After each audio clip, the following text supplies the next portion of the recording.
Since our government has taken over on the year 2011, we have made smart and balanced and inclusive growth in this city, which our cherished dream to have a green and eco-friendly Kolkata and other cities, as well as we have already created the smart city of Newtown. As you just said, that the Asia's first environment-friendly transport, e-mobility transport system was introduced in way back 1880 as Calcutta Tramway. Our effective eco-friendly transport of Kolkata Metro is connecting almost all the important points of Calcutta. Not only in Calcutta, but in Greater Calcutta also, the metro is coming up in a big way. We are introducing e-vehicle in our public transport system, and we are very serious about that. As you know that around 100 buses are playing, e-buses are playing there in Calcutta. And in very near future, we are introducing 1,000 more such buses, which will be the public transport here in Calcutta. As we know that it will help to keep the global warming well below 2 degrees centigrade or 1.5 degrees centigrade, which is the Paris Agreement target. One electric car on the road can serve an average of 1.5 million grams of CO2. In India, transport sector is the largest consumer of oil in India. Due to high oil dependence, transport sector also accounts to be nearly 10% of the carbon dioxide emissions and is major source of air pollutions, as already Mr. Rai has said that. So our planning is that the India's first RSD device functioning from checking emissions from the polluting vehicles. We have already introduced that in Calcutta. We are also in a process to convert 300 government buses from diesel to CNG. With the very shortly we are doing that. Existing private buses will be converted in phase manner. We are already working in that, and already we have got a good result, because we have converted few government buses as a just to check that it works or not, but yes, it is very successful there. We hope that this must be one of the grand leap to make Calcutta environment friendly, and as well as it means smooth and hassle-free public transport system. We are committed to make Calcutta, green Calcutta, clean Calcutta. You have mentioned that I have taken charge of Rajarhat also very recently. And there also we have making some green solutions for the city. Since 2011, our progressive was making the new town as a smart city, and its planning approach, project execution, environment, and social responsibility. It is also one of the 100 smart city of India that only such in West Bengal and Eastern India. The city makes pride of Platinum Road rating certificate from Indian Green Building Council for its adoption in green energy sources and substantial practices. Several initiatives has been taken to make Newtown more eco-friendly. Installation of solar panel with LED lights, green metro pillars all along Newtown, adoption of green verges, construction of cycle tracks, as like in Europe where you are now. We are also making some cycle tracks and barrier-free footpaths there. And definitely operation of public bicycle sharing system in Newtown, Kolkata. This is the first time we have introduced that. As you all know that we have already created a eco park there. We call it in Bengali Prakitya Tirtho. That is of 480 acres, of 110 acres of water body there. 10% additional FAR we are allowing for the green buildings all over West Bengal. Anyone who is doing the green building, we are allowing 10% extra FAR for that. And reservation of 2% of parking space for electric vehicle in every building, that will be the compulsory. Electric charging station is compulsory, and Mr. Rai knows that we are doing in collaboration with CSE, that charging stations in all parts of Calcutta. So we are hopeful that we will take a serious part on reducing the carbon, and Calcutta will be nearly within 2030. Calcutta will have only the e-vehicle and CNG vehicle without any polluting vehicle there. So we are hopeful of that, and we look forward to hear more and learn more from you all. Thank you so much.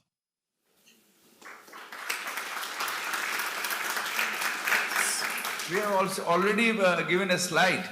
Yeah. What we are doing about that, we have already given that. If you can thank you. show that, May please. we have the video, please? This is...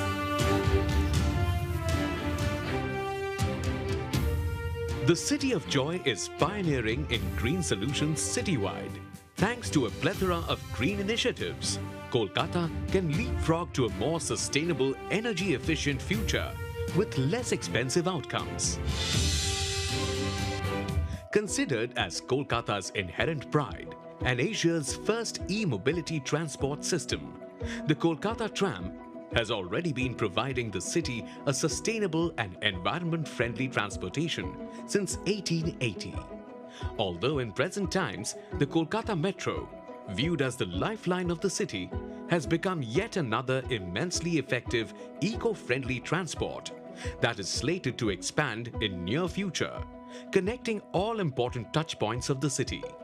Since 2009, Kolkata has been one of the front runners in using remote sensing technology, or RST, to measure pollution from public and private transport vehicles. Fines are levied to all vehicles which exceed the standard pollution norms. A vast portfolio of several other state-of-the-art pollution control systems is helping Kolkata become a zero-emission city in no time. In 2019, the introduction of e-buses has changed the transportation landscape in Kolkata, offering the city a green...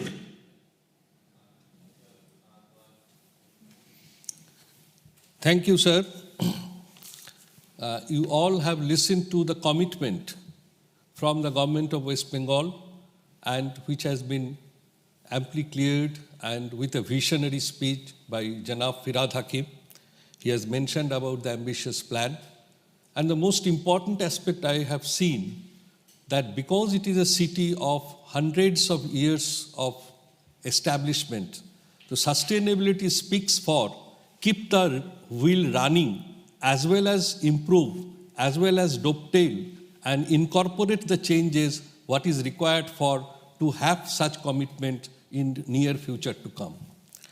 We have with us Dr. Ajoy Mathur, the Director General, International Solar Alliance. He has been the friend, philosopher and guide for the Chamber for several years, and he is the person who actually advises us in various aspects of how to really go in for, bring the sustainability as a movement. Dr. Mathur, please.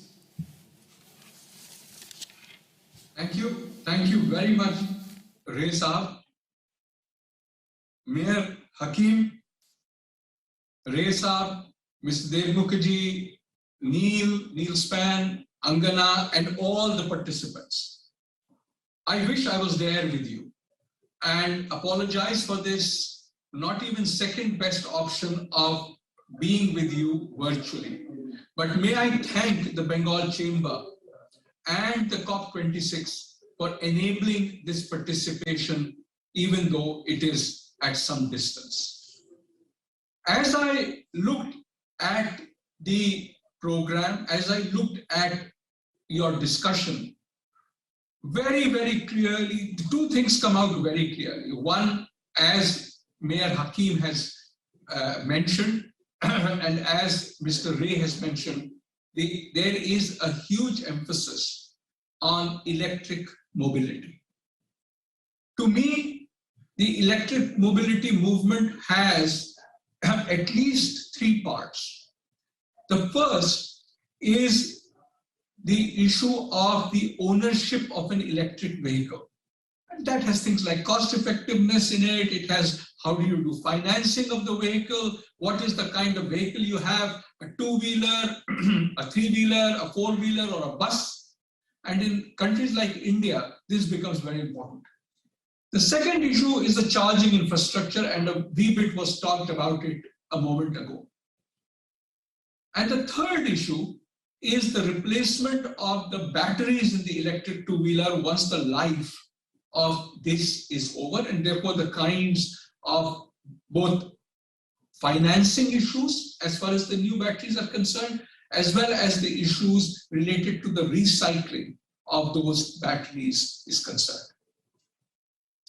I'd like to look at both of these issues from the points of view of what is the theme of your meeting, which is the issues related to jobs and gender parity.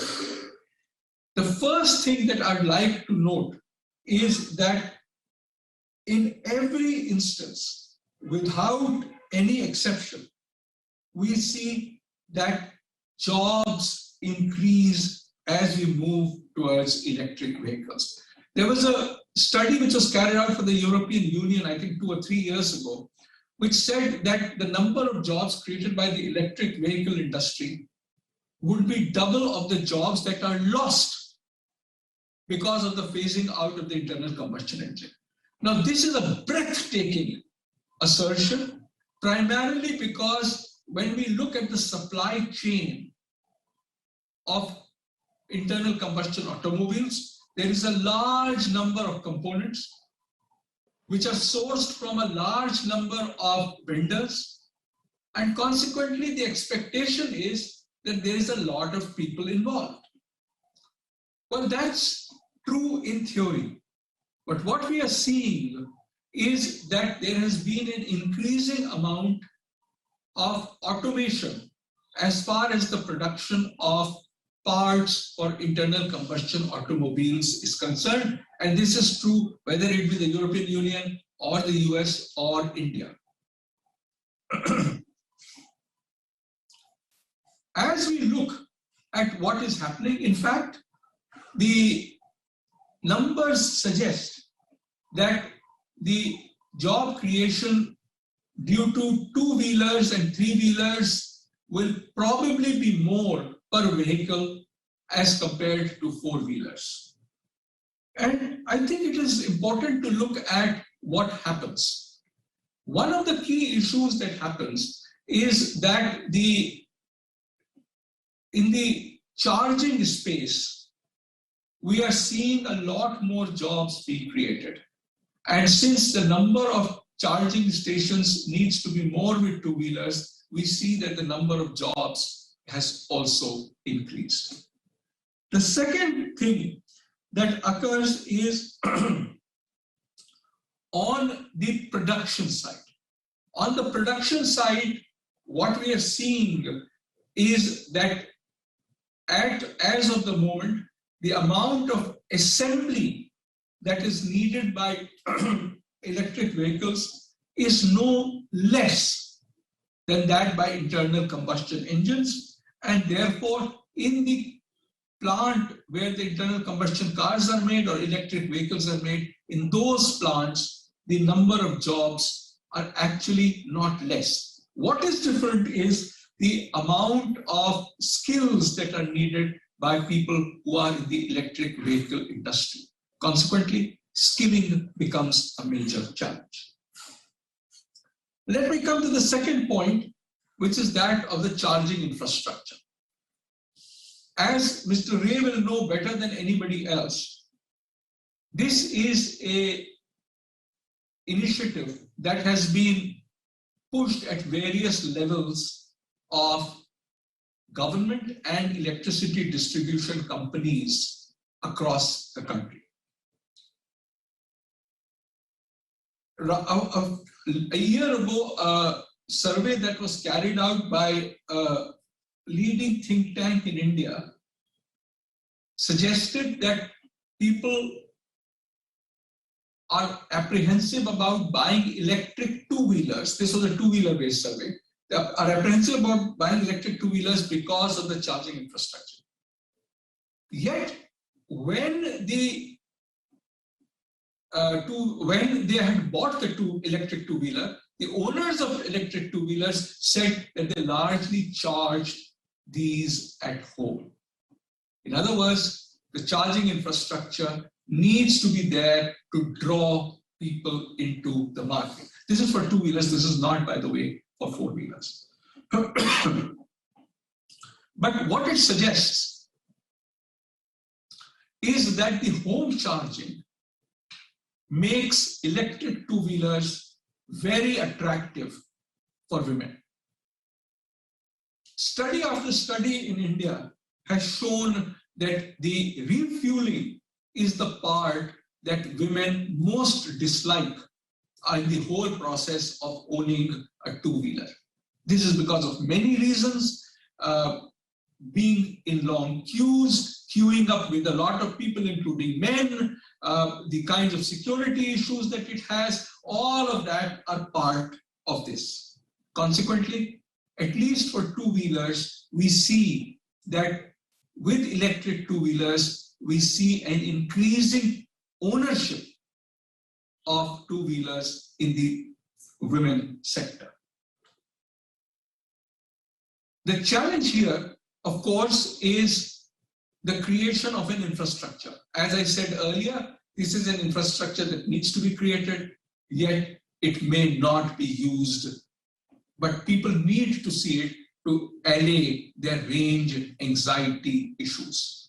What this implies is the need for countries across the world, and especially in developing countries, to focus on finding ways to finance the infrastructure for charging stations. We have suggested that this is charged out of a fee on the bills of all electricity users, very much as renewable energy is charged on the bills of all electricity users. We believe that this creates an environment within which, on the one hand, we promote electric vehicles, and on the other hand, we add the margin, also promote the women usership of these vehicles. So both the numbers increase and the gender parity increases. The last issue that I would like to address relates to the end of life of the batteries used in electric vehicles. This is a large issue across all geographies. At the International Solar Alliance, we have been extremely concerned about what happens to these batteries. There is talk that some of these batteries could be used for electricity charging, because if you have solar electricity during the day, you charge it, you charge these batteries and use it to provide electricity when the sun is not shining. However, we are not sure of the sizing, whether the sizes used in electric vehicles would be the sizes that are used for the electricity storage systems. We are also not sure of the speed at which they need to come on, and therefore the software and the electronics that are needed to make them completely functional. The last but most important, what it also means is that we need to ensure that end of life waste management systems are in place. That means these should be picked up. Now, to a large extent, those systems are in place because even today, all vehicles have batteries which are collected, which go to recycling centers, and for which there is a market. These are utilized in different levels in different countries, but with electric two-wheelers, the recycling of batteries becomes mandatory. As it becomes mandatory, there is the issue of how do you pay on the one hand for the recycling system, and the most obvious method is that there is a fee that is charged when the battery is bought, which goes into a fund which funds the collection and recycling. But there is also the issue of how do we deal, how does the consumer, the user, the owner of the car deal with the replacement of batteries? Because this is a large sum of money that is put in at least once, if not twice, during the ownership of a vehicle by a family or an individual. We look forward to the electricity, to the automobile companies, whether they are two-wheelers or four-wheelers or buses, to provide mechanisms for this to occur. These could be combined with the battery recycling systems. They could also be combined with systems that have to do with the provision of the EMIs, the equated monthly payments that are in place across the world for people who buy either four-wheelers or two-wheelers. Will this have anything to do with job creation and gender parity? Yes, it will. Because the amount of recycling has increased, therefore the number of jobs in the recycling sector are higher, and again of a higher skill than those of internal combustion engines, where the recycling essentially is of metal. The key challenge that lies before us, again, as I said earlier, is that of skilling and of creating the supply chains through which these could be recycled.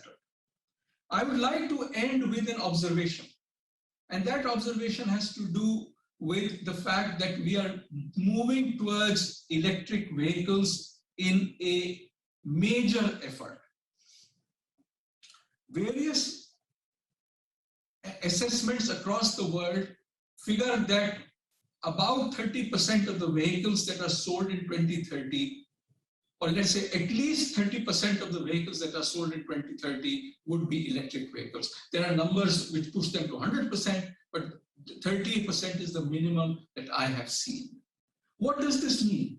This means that even while across the world, grids would still be using fossil fuels, we will have moved a substantial amount towards the use of electric vehicles. This is important because we cannot wait for the electricity grids to completely decarbonize before starting the effort to move towards electric mobility.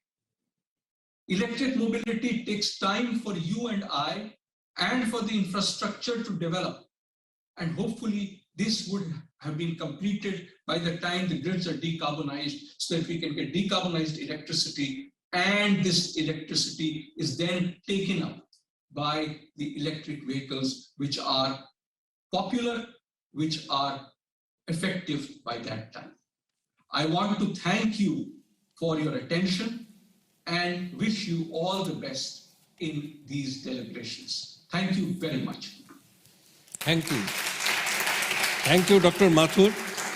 In fact, you have mentioned about a very comprehensive planning. It's not standalone, a vehicle alone. It's starting from the production line, assembly, as well as the usage, decentralized pattern, the scope of, job creation, the scope of gender equality, everything, including the storage, including that how really we will do about the waste recycling. So anything it is called basically the transition. When we think about having a transition from one way of mobility to another way of mobility, it has to be a plan encompassing everything. So that rightly Dr. Mathur has mentioned. I would now request Dr. Daniel Bradley, Team Leader, Low Carbon Growth, British High Commission, India. In fact, it has been mentioned earlier, Bengal Chamber has been deeply associated with British High Commission, and we are working together for years. So I would request Dr. Bradley, please. Thank you so much. It's great to be invited here by the Bengal Chamber of Commerce and Industry. So thank you so much for inviting me to talk a bit today about UK-India collaboration, and congratulations as well for supporting the COP26 ZEV declaration alongside 16 other Indian signatories. That's a great mark of leadership. So I'm delighted that this event is being anchored in COP26 in Scotland, because it was a Scottish inventor, Robert Anderson, who demonstrated the first electric carriage back in the 1830s, around the same time, in fact, the Bengal Chamber was being created. So a Scotsman created the first electric vehicle, and happily, Mr. Anderson's vision of electric mobility is now taking off, both in India and the UK and many other parts of the world. Because transport is the largest emitting sector in the UK and around the third highest in India. So the transition to zero emission vehicles will be essential in both countries to realise our shared goal of achieving economy-wide net zero emissions. And the case for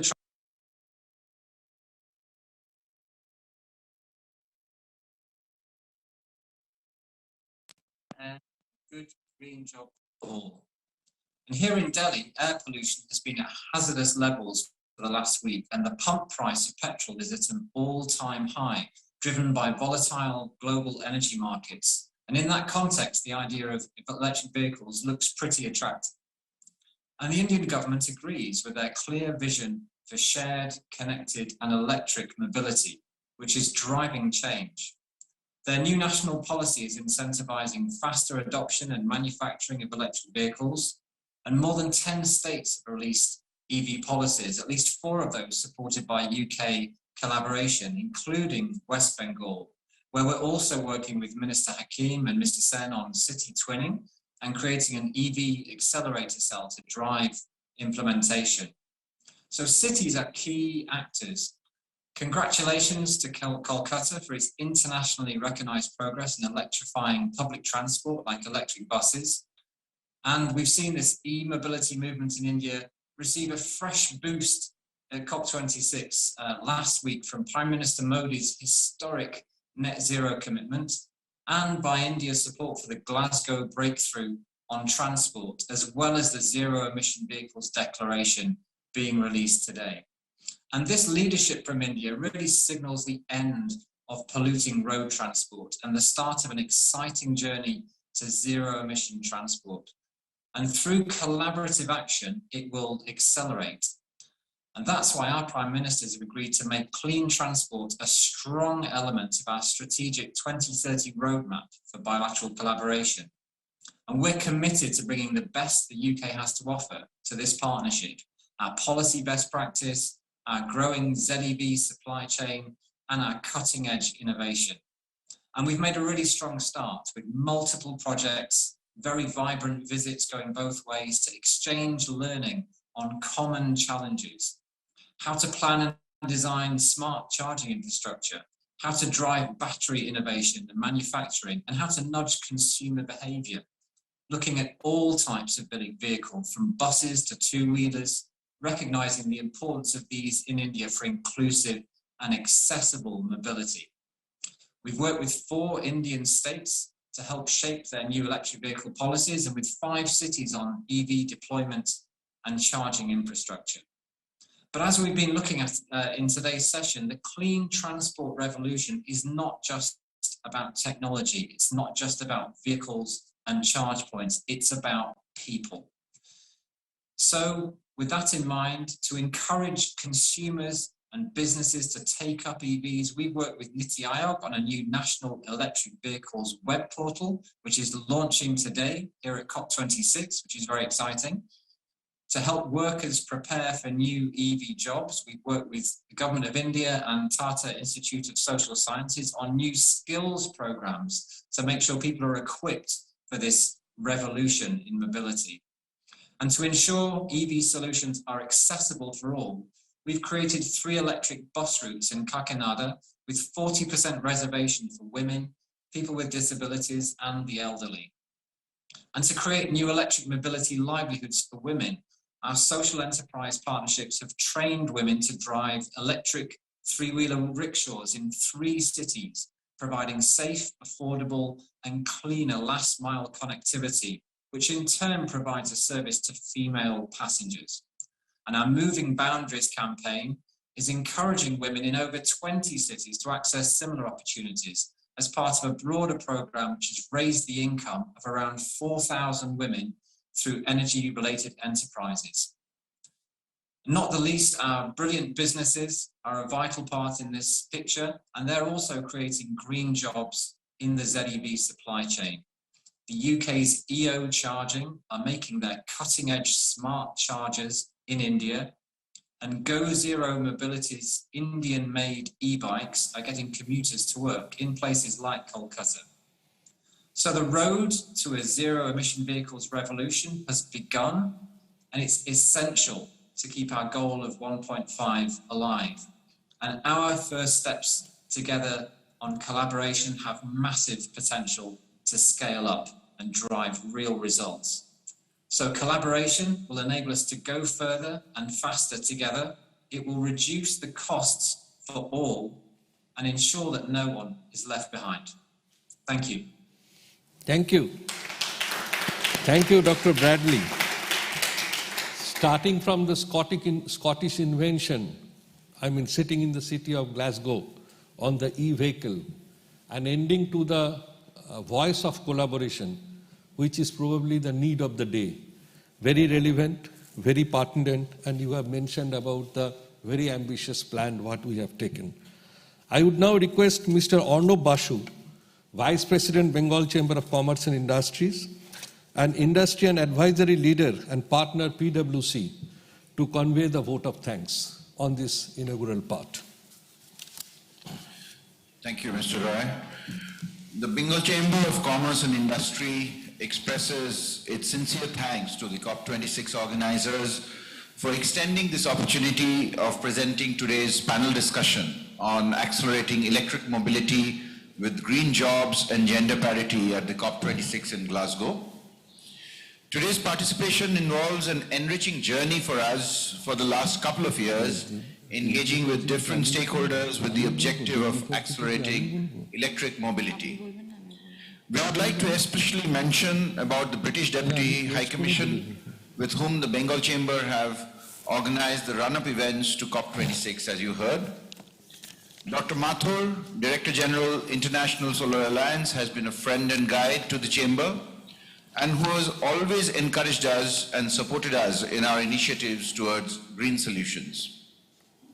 The Government of West Bengal deserves applause for its continuous endeavors towards electric mobility transformation. We thank the Honorable Minister in charge of Transport, Janab Firad Hakim, for joining us today at the Chamber to address our session in COP26. West Bengal's new EV policy is also a very timely initiative.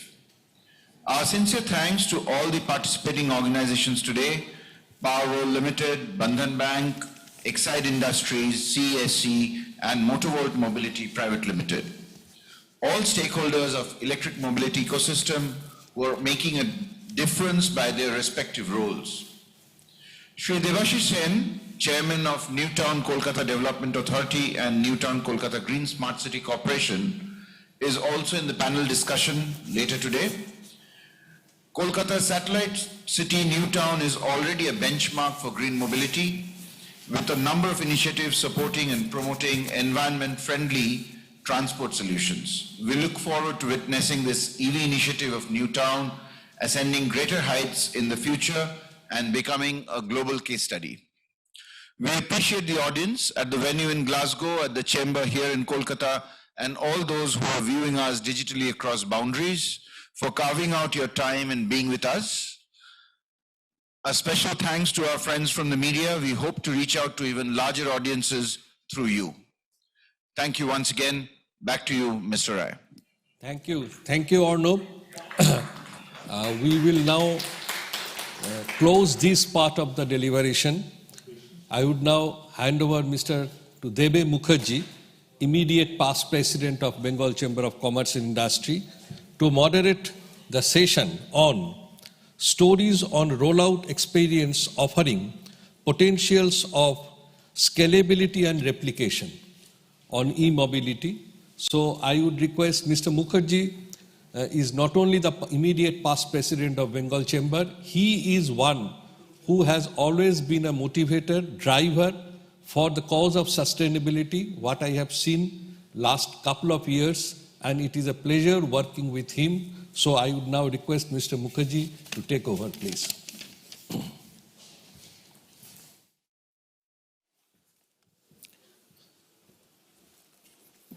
Thank you very much, Gautam, for your very handsome words, and really appreciate.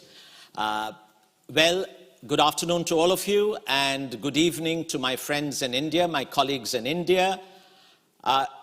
So far, you have heard and we have understood in the Calcutta context the early adoption of e-mobility. But the real challenge lies in the acceleration process of e-mobility. Early adoption is fine, but accelerating the process to bring about a transformational change is where the challenge lies.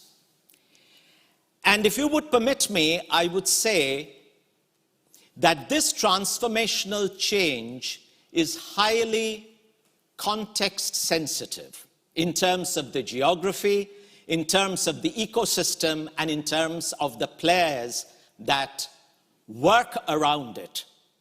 Because what is possible, relevant in Glasgow may not be quite the same in Calcutta. So, what's the common thread, or what are the common binders or players in the process? Technology, finance, and service providers, when they converge with you and I as individual players in the equation, and if it makes sense for all of us in this transformation process, and we see our role related to our capability, that is when the magic works. So we know about the COP general objective in terms of common yet differentiated responsibilities, but what is added is respective capabilities.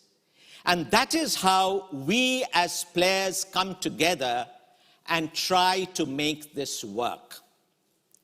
Because any policy push where it can only work successfully if the policy push dovetails with the ground level demand pull.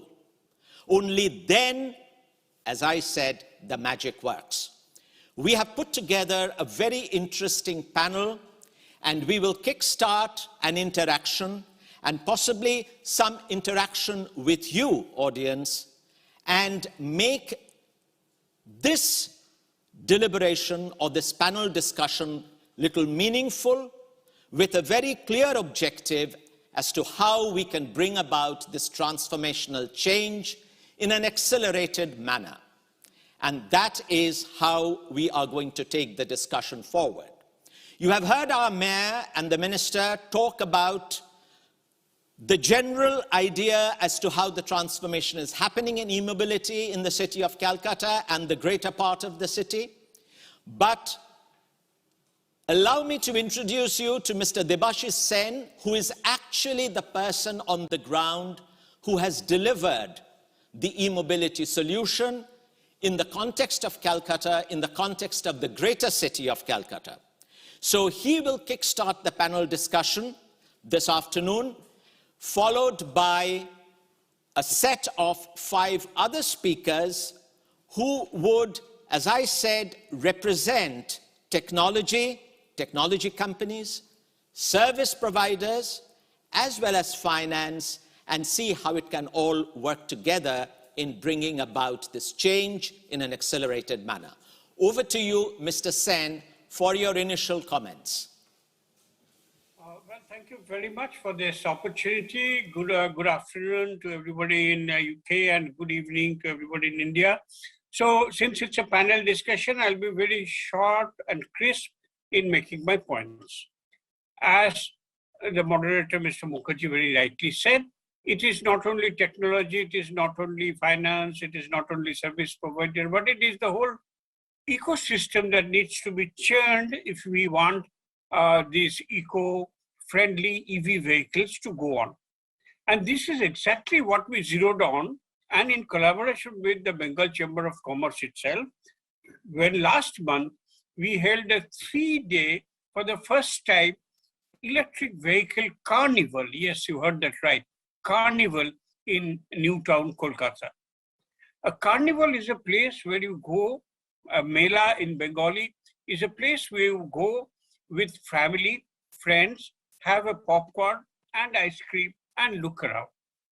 This is exactly the ambience we wanted to give and which we created with folk songs by Dohar, by ice cream parlors and momos, and also all explaining the e-scooters, the 3-wheelers, e-rickshaws, the latest in the town, the artificially intelligent Tata electric vehicles where one could do a drive, and people were generally, if I may use the word, freaking out with the popcorn in one hand and an e-scooter in the other with the minister was also running. It was a runaway success, and our feedback shows that many inquiries, serious inquiries about EVs has happened. This is part of the EV policy of Bengal. This is a way towards implementing the EV policy of Bengal. The EV policy of Bengal talks about an experience center or a center of excellence for EVs so that people can know. However much we love online things, without a touch and feel, nobody buys a car. So it is necessary to bring people to the vehicle in the name of having various other things, including music, so that they all come to a common ground, see for themselves how advanced, how comfortable, and how easy it is for the EVs to be taken. And this is something we were paying particular attention to. And later on, we expect that with the combined participation of manufacturers, financiers, and service providers, we can make jointly indeed a center of excellence for EV vehicles or an experience center, so that this movement can be accelerated, as Mr. Mukherjee was saying very often. This is a fundamental strategy of involving people by the government of West Bengal towards zero emission transport. This was, if I may go back about 3-4 years ago, this was a kind of follow-up of an experiment that we did with Minister Hakim, who was then the UD Minister of the state, and we had what we called an e-rickshaw mala, 3-wheeler using batteries, and all manufacturers were there, and there was a huge amount of interest in people trying to know how it works, how it is better than the normal totos, which spew out a large amount of smoke, and how it is economical for the drivers and the passengers. I love to say that it is because of this mela, it is because of this knowledge dissemination, it is because of this event where the minister drove a 3-wheeler battery-powered e-rickshaw that today in Newtown and in the suburbs of Kolkata, the number of e-rickshaws is perhaps one of the highest in per square kilometer than any other place in India. And we are happy about it. there are a large number of court cases about licensing matters, about safety matters, but we are happy that people are transiting from LPG or petrol or diesel-driven autos to battery-driven totos. So the importance of bringing all the stakeholders together in a kind of festival mood is once again corroborated by facts. We also did a very interesting thing. We put some EV chargers, not the very high-speed chargers, but local chargers at different places where people congregated, like markets. And what we saw, and we charged a uniform rate of 10 rupees per hour of charging. What we found is that among all the 8 chargers that we had at that time, I'm talking about 2 years ago, the maximum amount that we got was from 3-wheelers, from the e-rickshaws, from the totos. What was happening is that these people come from the villages after charging in their homes, and they go to the shopping malls and cinema houses. And what happens is that when the charge goes down, if they have to go away to their homes again, their livelihood is affected. So therefore, we have since spread out this model, and today in Newtown, which is about 30 square kilometers in the eastern side of Kolkata, has more than 30 electric vehicle charging systems, where both 3-wheelers and 4-wheelers, as well as 2-wheelers, can be charged on a given predetermined fee. So this is one aspect, other than technology, other than financing, other than putting a lot of charging stations everywhere, and other than demonstrating. I myself get into a small E2O electric vehicle, and this I am proud to move around my colleagues, many of whom are in very big cars. And we are also very proud to say that from the year 2012, we have been running 3 electric buses within Newtown for commuting within the city. And this is done successfully, and till date, 3 lakhs of people have already used it, and it is also being used as I speak today. So my initial point is only this much. If we can involve the people in the merits of electric vehicle, if we can make a few charging stations here and there, and if we can make it a fun zone, then people will be more likely in adopting electric vehicles. And of course, while in the 4-wheeler category, things are really moving fast, but I feel that in the 3-wheeler and 2-wheeler category, we also must place importance, as we have done in Smart City Newtown. And I think this would be a strategy of bottom up and top down, so that adoption of electric vehicles becomes faster. Thank you very much. Thank you very much, Mr. Sen. We have 5 more speakers who would make their initial remarks. As we have a time constraint, so I would request the next 5 panelists to keep their initial observations to 3 or 4 minutes, if that's possible, which will allow us time to interact a little more and have a few questions from the audience. I mentioned about, and Mr. Sen also mentioned about, convergence of technology, finance, and service providers coming together to bring about this transformational change in e-mobility and accelerate the process. But what is at the heart of it to make this work, as I said, that to make the magic work, is innovation.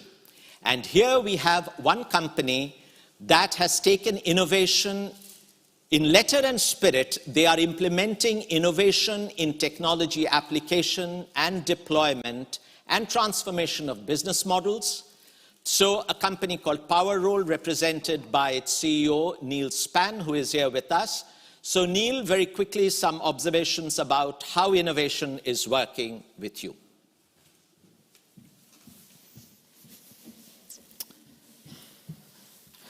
Thank you, Deb, and thank you to the Bengal Chamber of Commerce and Industry for allowing me to present on this important topic. And I'm delighted to be working with the Chamber for a number of years, as they're very ambitious about driving e-mobility projects across the Kolkata region. So my name's Neil Spann. I'm the CEO of Powerwall. We're a company based in North East England, and we've developed an innovative and completely unique solar film that we're driving to make energy affordable to all, speeding the transition to climate change saving emissions, as well as speeding the change to e-mobility. Next slide, please. Over the last few decades, there's been a massive increase in prosperity across many, many parts of the world, and mobility and transportation has played a major part in that, whether that's the transportation of goods, ideas, solutions, services, people, but that's come at a cost, and you've heard of this earlier from earlier presenters. Transport accounts for about 20% of global CO2 emissions and is a major contributor to city pollutions in cities like Delhi and others that I've experienced firsthand. So we need to make this transition to a sustainable transportation system. Solar energy can play a significant role in this. However, current solar solutions do have limitations. They're heavy, they're rigid, they're complex to install, and we feel that this will limit some of the take-up of e-mobility solutions, and now is the time to have some innovation. So what do we need? We need technology and solar technology that are lighter and flexible. They're ultra-low cost to produce and manufacture, and they're actually scalable at high volumes. And importantly, they can be manufactured locally, creating green jobs, irrespective of gender or nationality, where the power is needed, rather than in a centralized solution. And to do that, you need two things. You need systems that can be highly automated and can replace labor-intensive practices, and can use earth-abundant materials that are able to be sourced in the local vicinity. I'd like to show you a short video about our Powerwall technology. We have created a completely new way to generate solar power. Our technology uses microstructures smaller than a human hair etched into a flexible plastic film. It is simple and low cost to install, ultra thin, lightweight and extremely durable.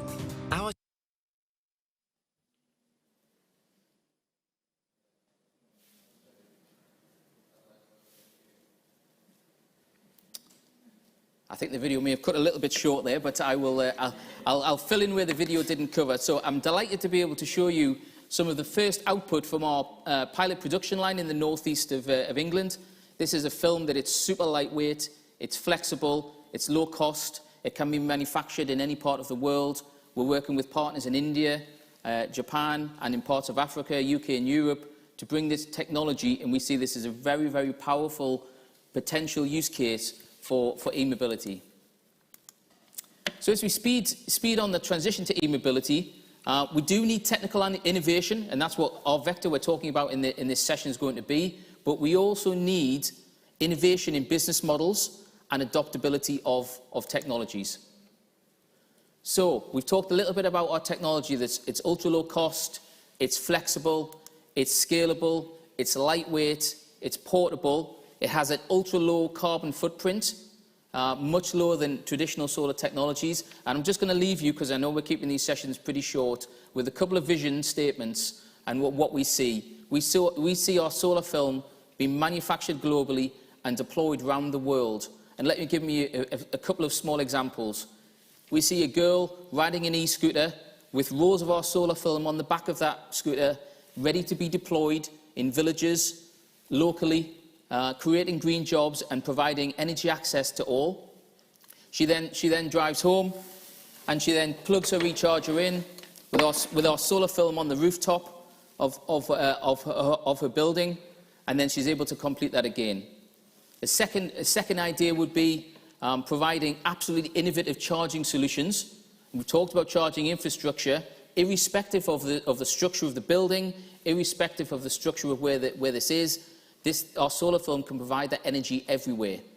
A third would be travelling with 50 kilowatts of our solar film in the boot of your car, ready for portable deployment. And the last would be, as you can see in this picture here, actually using our film on the sides and on the tops of trucks and buses and other large to provide energy for cooling and for heating systems. So we see technical innovation as a massive vector in this drive to e-mobility. I'd like to thank you for listening to what I've got to say, and I look forward, Deb, to the conversation that's going to come forward. Thank you very much. You would have all heard about Dr. Mathur mentioning about finance, and finance plays a major role. Here we have a bank based out of Bengal that has worked at the grassroots, empowered women, and made transformational change in creating jobs and gender parity. Over to you, Apurva Sarkar from Bandhan Bank Limited. In the next couple of minutes, just tell us a little bit about how your bank is helping in this space of e-mobility transformation. Thank you so much, and namaskar everyone. Good evening to all the delegates who are joining from India, either in person in this room or virtually. And good morning, good afternoon, or good evening to all the members who are joining from whichever part of the world. Very quickly, time being a constraint, I'll be a little fast on the initial slides. Bandhan, and if you could have the presentation on the screen, please. It'll help the audience to stay tuned.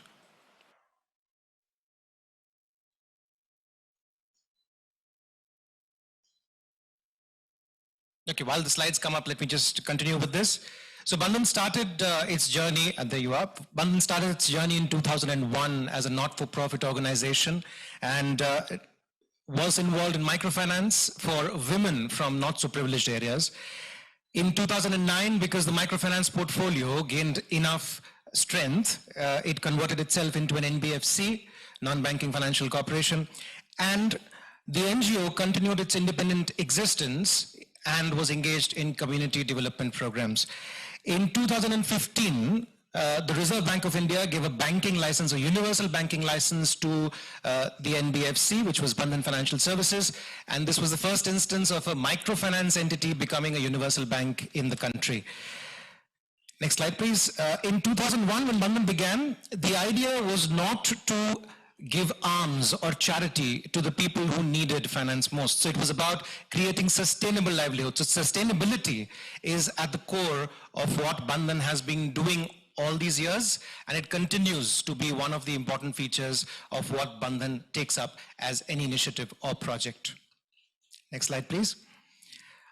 These are key development focus areas for Bandhan, and pay special emphasis to targeting the hardcore poor program, which is the first one, which is about targeting the ultra poor and helping them develop sustainable livelihoods and come out of the rut of poverty and continue supporting their families and the community.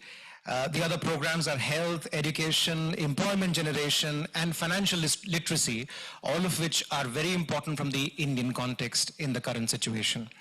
Next slide, please. The next couple of slides are just a reiteration of what you all must have been discussing all these days of the COP. 22 of the 30 most polluted cities in the world are in India. 1 million plus deaths every year due to pollution. So this is a warning sign for all of us, and that's where e-mobility comes in handy. A lot of, next two slides, please, if you could move. A lot of advantages with e-mobility, 40% average amount of energy saved from e-vehicles, 46% fewer greenhouse gases, and especially given the current context of fuel prices in India, a far higher amount of savings by owning EVs by individuals. Bandhan is committed, next slide please, Bandhan is committed to environment sustainability, and if you see in the next slide, this was discussed by a few panelists earlier on in the day. We've taken up, as Bandhan, planting 2 lakh trees, that is 200,000 trees by the end of August of 2022, out of which 100,000 or 1 lakh would be mangroves, because mangroves are at threat due to pollution. At the same time, 4 nurseries have been set up, each with an individual capacity of 30,000, and these will be completed by April of 22. Out of the 2 lakh trees or 200,000 trees that I spoke about in point 1, 27,000 have already been planted. We've also taken up a green verge in Newtown, thanks to Mr. Sen. And we've actually put that green verge to good use by planting trees, especially dragon fruit. Talking about gender parity, 3 to 4 women would actually be managing that entire green verge. So it'll be a women-driven enterprise and will be managed by them day and night. Finally, the next slide, talking about e-mobility. Yes, finance is what is required for people to move on and make the switch. We spoke about how a transformation needs to happen in the way people are approaching e-mobility. That's where Bandhan is firmly committed. And Mr. Sen again spoke about the carnival, the EV carnival that happened in Newtown. Bandhan was one of the participants as one of the financiers of vehicles. We are looking at expanding our auto loans portfolio, and e-vehicles would form a substantial part of the portfolio that we wish to develop. Already, we spoke about public transport and how the gasoline engines cause a lot of pollution because of those public transport vehicles. Bandhan has till date already financed more than almost 3 lakh or 300,000 e-vehicles for public transport. These are those 3-wheelers which with a capacity of 6 to 8 persons. And this has really created a large-scale impact in controlling pollution in those suburban areas. Also, by the end of this financial year, which is the end of March 2022, 80,000 more such vehicles we plan to finance. So that's our contribution to e-mobility. The last slide that I have, just in the interest of time, can you move to the next slide, please?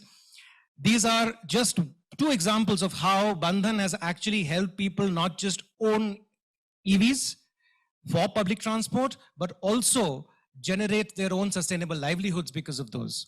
These are easy to charge, low maintenance. Most importantly, the first example, if you see, it's a gentleman. Pratima is typically a woman's name in India, but the loan was taken by Pratima, who's the wife of the person you see in the photograph. Again, an example of how gender parity has always been one of the focus areas of Bandhan. Our commitment to sustainability, our commitment to environment conservation remains steadfast. We will continue to finance EVs, finance being one of the 3 most important pillars of driving e-mobility. Thank you so much. I think that explains a lot the role Bandhan is playing in this transformational process. We have talked about the battery technology, which is an integral part of the e-mobility solution. We have Shubhit Chakraborty, CEO, Managing Director of Exide, the largest battery manufacturing company in India, and he happens to be the President Designate of the Chamber. Shubhir, would you like to say a few words about what Exide is doing and how you see this acceleration process happening in e-mobility?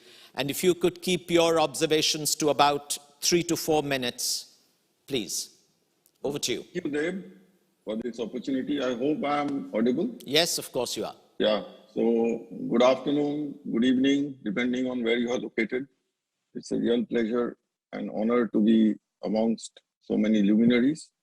I'll keep my presentation very short. So could you show the slides, please?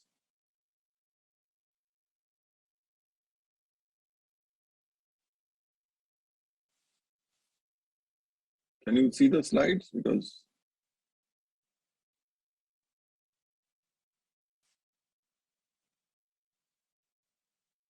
okay, so transformation to green mobility in India. Next slide, please. Yeah, so basically, what are the major drivers which are, really helping this transformation? One side is, of course, the improving cost economics. As we know that battery pack prices are due to fall below $100 by 2030. Improved performance of batteries. And on the government side, urban pollution is causing a major problem for governments and for citizens all over the world. So that is a major driver. Then you have the trade deficit. Crude oil is 20% today in India of 2019 imports. So all these issues are becoming major drivers towards this transformation. So next slide. So as we have discussed, you need a convergence of certain drivers or initiatives to make this transformation a success. So the first one is the supply side initiatives, and these are being largely taken by the government through the PLI schemes. Government has already approved the 26,000 crore PLI for automotive and automotive components, and in addition to this 26,000 crores, another 18,100 crores have been sanctioned just recently for PLI scheme linked to batteries. Demand side incentives have also been announced by the government, which are the FAME subsidies. In addition to FAME subsidies, we have the state level EV policies, which are also in place.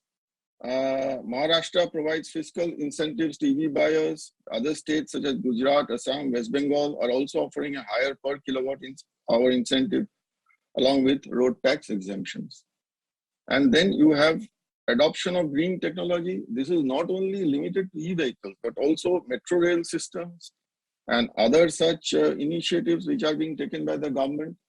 And I may also mention this blending of petrol with ethanol and this 5% blending of biodiesel in diesel. These are also initiatives which should not be overlooked. These are also, aiding the process of transformation to a greener future. Next slide, please.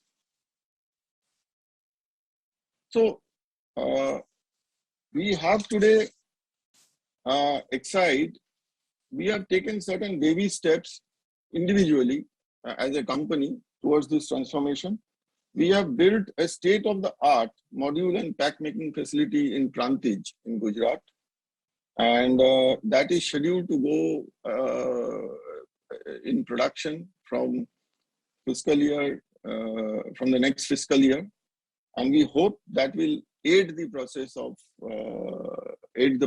this transformation through a very professional platform which we have built up. We have a fully robotized plant out there, manufacturing lithium ion packs and modules in all three formats, which is basically the pouch cell, the prismatic cell, and the cylindrical cell. And I may dare to add, I do not think there is any facility in India which provides this kind of sophistication as on date. Next slide, please. So, as a company, we have plans to foray into the lithium-ion space very seriously, and we are evaluating all the government incentives, including the latest PLI scheme, which has been announced by the government. And we intend to offer from cell to module to pack, offer to all our customers in the near future. Next slide, please. So India is a very unique market as compared to, they've talked about what's relevant in Glasgow may not be relevant for Kolkata or India. And that is absolutely true, because the Indian market is very unique, where I think the first TCO parity will come for two-wheelers, as opposed to certain other countries which do not have so much of two-wheelers, and then three-wheelers, for example, followed by, let's say, the buses and some of the service commercial vehicles, and finally the four-wheelers. So the transition from ICE to EV in India will take a very unique route, which may be very different from what other countries may be taking, because of the kind of usage and also the TCO parity which will play out in the long term. Next slide, please. So the Indian lithium-ion market, various numbers have been estimated, but in our view, as a company, the way we look at it is that I think we are looking at by 2025 around 28 gigawatt hour, and which will increase to about 88 to 90 gigawatt hour in 2030. There are estimates which are double this size, and it may well be possible that given the enthusiasm that is there amongst all the players, these numbers may be very much on the lower side. But we feel that these are the minimum numbers which should be possible to achieve going forward. So, next slide, please. So, some of the major challenges which need to be addressed. One is, of course, product-centric challenges, because lower speed and range compared to the ICE engines. This is one of the concerns. Limited models available in the market and lack of after-sales support. So these are product-centric challenges. Customer-centric challenges are high upfront cost of purchase, which I think you have heard the earlier speaker from Bandhan Bank talking about some of the schemes which they are rolling out. Delta in total cost of ownership compared to the internal combustion engine, and limited awareness of EV technology and benefits, leading to range anxiety and so on and so forth. So a lot of information also needs to be disseminated amongst the public so that this fear of the range anxiety and some of the other issues, they get addressed. And then we have the infra-centric challenges, which are lack of charging infrastructure. This is a real challenge for four-wheeler electrification, although not for two-wheeler, because those can be charged in the houses. Lack of standardization of charging technology, and low penetration of uninterrupted electricity in households across the country. So, next slide, please. So, what are the things which are needed to reinvent the business models to address these prevailing challenges in adoption? So, first one is again product-centric, which means that we need more reliable and safe technology, because as we know, recently we have had incidences of fire in two-wheelers. So those anxieties are creating concern amongst the population. Those need to be addressed. We require a safe technology. Lithium-ion battery, as you know, requires a lot of sophisticated thermal engineering. It cannot be a screwdriver-based technology which we can introduce and get away with it. So we require proper technology, and we require competitive products, particularly from the cost angle. And from the customer point of view, the upfront cost is a big cost. So therefore, I'm sure intermediaries, financial intermediaries will come forward to offer solutions to customers so that this upfront cost problem is to some extent addressed, customized financing and so on and so forth. And of course, infra is always a chicken and egg situation. Which comes first? First you develop the infra, or first you have the market? Now, as we have seen, you know, from the experiences in the US and so on and so forth, the roads came first and then the development followed. So here also, my personal view is first we need to set up the infrastructure if necessary at government expenditure, government cost, so that the infrastructure does not become a bottleneck going forward. Last but not the least, we talked about, Dr. Mathur talked about two issues. Number one is multi-skilling. I think this is going to be a major issue going forward, and we require not only one, Tata Institute of Social Sciences, we require multiple agencies in this space so that they are able to reskill workers. Otherwise, this will become a real problem going forward, because people who are trained in foundry, people who are trained in making piston rings and piston blocks, they immediately will not find their skill to be of any use in this new industry. And the next one is recyclability. This is something which I feel we need to address right from the beginning. We should not encounter this problem after 10 years when you have built up huge stocks of used lithium-ion batteries. We should look at this problem right away and find a solution so that we are not caught off guard in the near future. So thank you for giving me this opportunity. Thank you, Deb. Thank you very much, Shamir. That was very comprehensive and good to know, very heartening to note the leadership role Exide is playing. We have Gautam. He has already spoken to you, but he'll tell you a little bit more about his company, how CESC is helping in this transformational change in e-mobility. Over to you, Gautam, for some quick remarks. Yeah, thank you, Deb. As we have all discussed about the transition to the e-mobility, there has to be, because ultimately it is a grid, which is the framework. So we have to have a a plan on how to build the grid and the framework.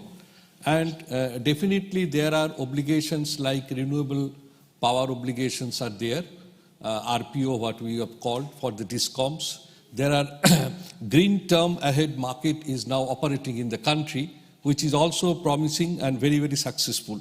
And we are encouraging various energy storage systems are getting encouraged. In fact, what I would like to say that these are all policy frameworks. At the level of state government as well as the central government, there are ambitious policies that are being formed, framed, and being followed. That is very important. Now, as we all know, this EV is the future, if we say. Why? This is first and high efficiency. Second is no tailpipe emission, as you know. So no pollution, less crude oil import, because India has a large dependency on the import of crude oil, and the less operating cost. These all things have to be satisfied.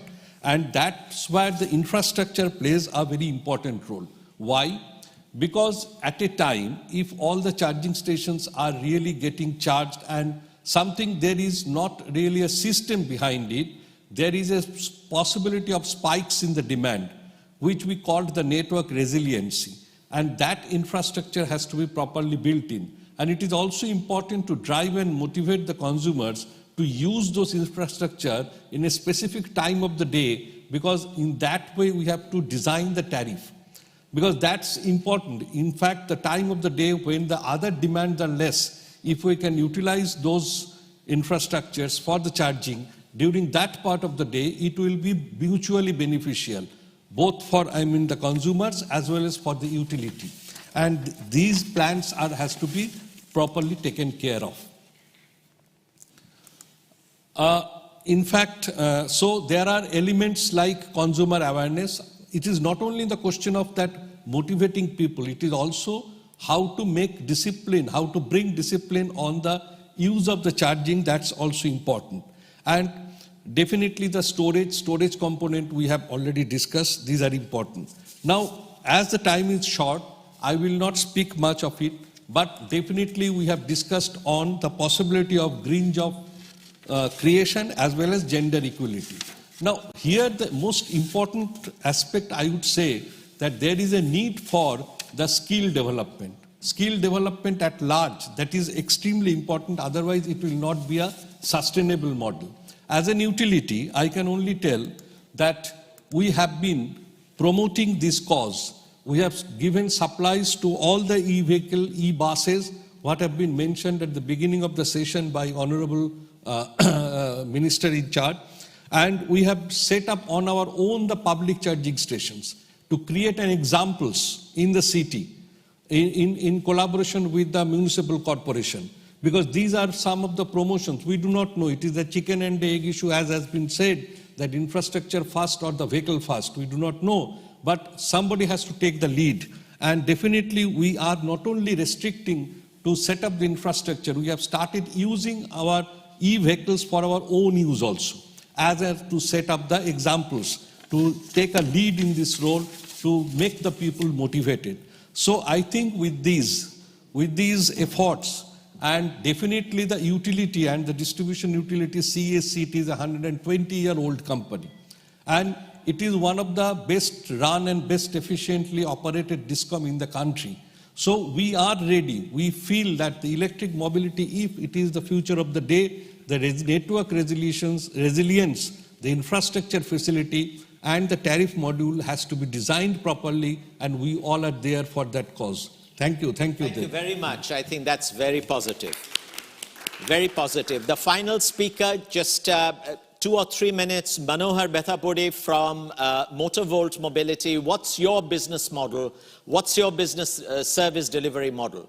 Over to you, Manohar, for some quick comments, please. Namaste, everyone. I think if we can quickly bring up the slides, I will try to stay within that timeline.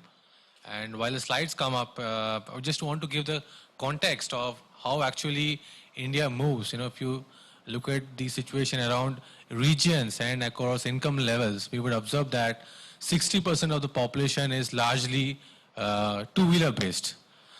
Okay, and 20% of would be using shared mobility. So, and if you look at the average trip length across all our cities, it is less than 16 kilometers, and the average speed is less than 25 kilometers. So given all of this context, can we go to the, next. If you could Next. come to your main point, please. Yeah. Yes. Yeah. Next slide, please. Next slide. Yeah. Yeah. So the average trip length and average speed is less than 16 and 25 kilometers per hour. Next. Yeah.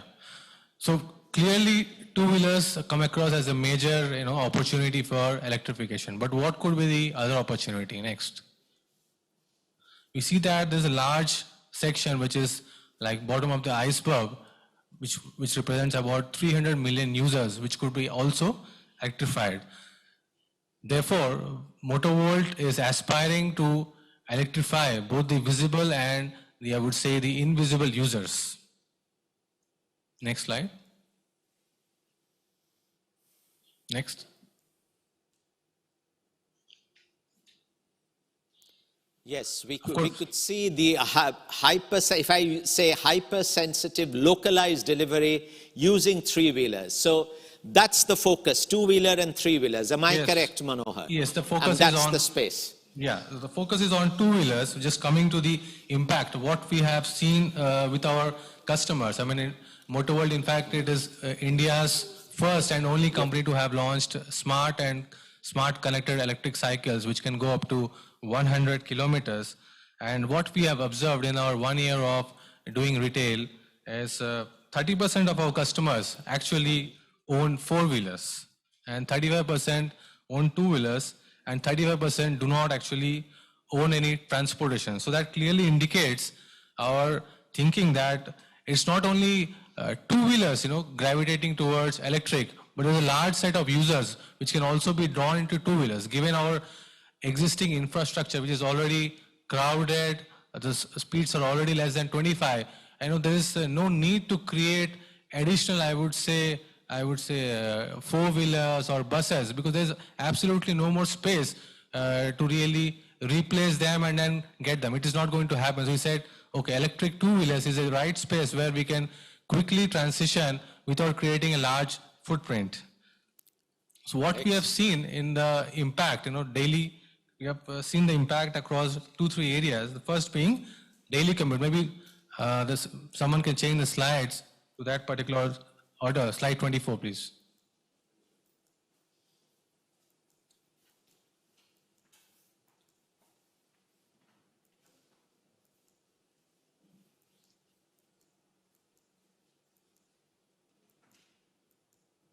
Yeah.